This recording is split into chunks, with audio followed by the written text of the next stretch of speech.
Boss, panood ko sila ng Dr. Willie Ong. Dr. Lisa, may cancer pala. Pagdadasal ko na lang po kayo. Yun lang po yung masabi ko sa kanila. Alam niyo po mga boss, yung dalawang mag-asawa na yan, para sa akin hero yan sila eh. Kasi mabait talaga yan sila. Tsaka believe ka. Yan ang diyan mo, kung sa inspiration sila influencer, diyan mo maganda, good influence na mag-asawa, hindi nag-iiwanan. Kahit kumupas na yung ganda, kahit walang trabaho yung isa, tutulungan ng isa, nagtutulungan. Hanggang forever na yan sila mga boss eh. Yun lang, tinubok sila ng cancer. Sana, pag pinagdadasal ko naman yan sila eh. So, please mga boss, huwag na po natin kalimutan ipagdasal silang dalawa ng gumaling. Tumaba pa po ang buhay nila. At saka, may napanood ako viral ito, pickpacker. Ang galing shoutout para kay Juan. Ang OFW. Matalino yan si Juan eh. Yan siya. Siya yung nag-imbestiga dun sa Sabi niya, imbestigahan niyo muna bago kayo maganto ganyan. Sabi niya dun sa pickpacker. Di pinanood ko. Napanood niyo ba yung mga boss? Para sa akin, opinion ko lang. Ito palang kapatid Pinoy. Content niya pala yan. No-comment naman ako dyan. Pero kasi ako, hindi man ako milyonaryo, pero dati ko na yung gawain ng bata ako. Tumutulong kami sa mahirap. Na-scam nga kami dyan eh. Malaki rin. Kaya ngayon, takot na ako sa tao. Ako na nagtatago.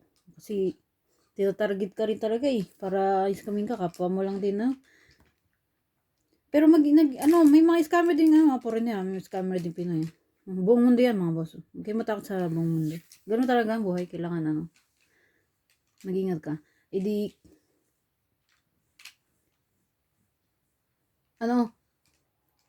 Nakita ko pikpa ka, tas yung iba napapahiya, ganun. Parang sa akin, nila yan, paraan nila yan. Nakomment ako dyan. Pero kasi ako, hindi naman sa paano ba to? Ayun, gato. Mas pabor ako sa yung ibang vlogger na may extra sila pera. At pagtutulong lang kayo mga boss, tira-tira lang bibigay nyo. Para di kayo maubusan, tira-tira lang. Kasi,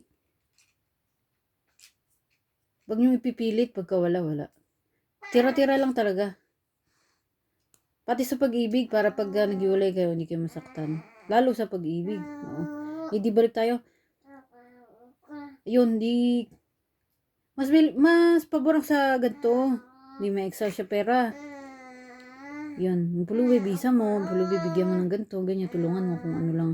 Mas paborang sa ganun, kaysa sa ang tawag nila, property porn no? Sa iba. Oo. Pero sa akin, mas paborang sa ganyan, kaysa yung pikpak niya kasi, yun eh. Mga tao,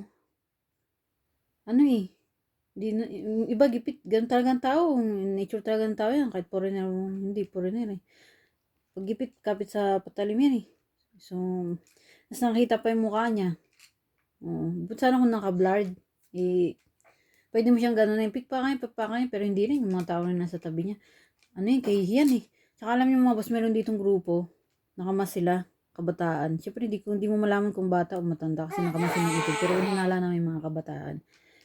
Ngayon, tinatarget nila, pinupuntahan nila sa bahay, iimbestigahan nila yung Facebook. Totoong buhay itong mga boss, ito nangyayari. Delikado. Pero hindi naman sila ganun kasama. Itinitira lang nila yung tingin nila masama. Tingin nila masamang tao yon, ganun. Hahantingin nila yun. Tapos, pinakita doon sa video, binibidyohan nila, yung binugbog nila, tapos, ilan sila? 5, tas isa yung tao, tas nagbumakawa na siya.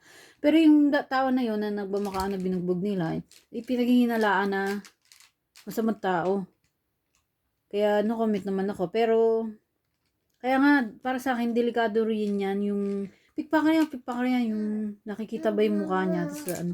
Kasi may mga grupo, hindi mo kasi alam utak ng tao eh. Hindi mo alam tumatakbo sa utak niyan.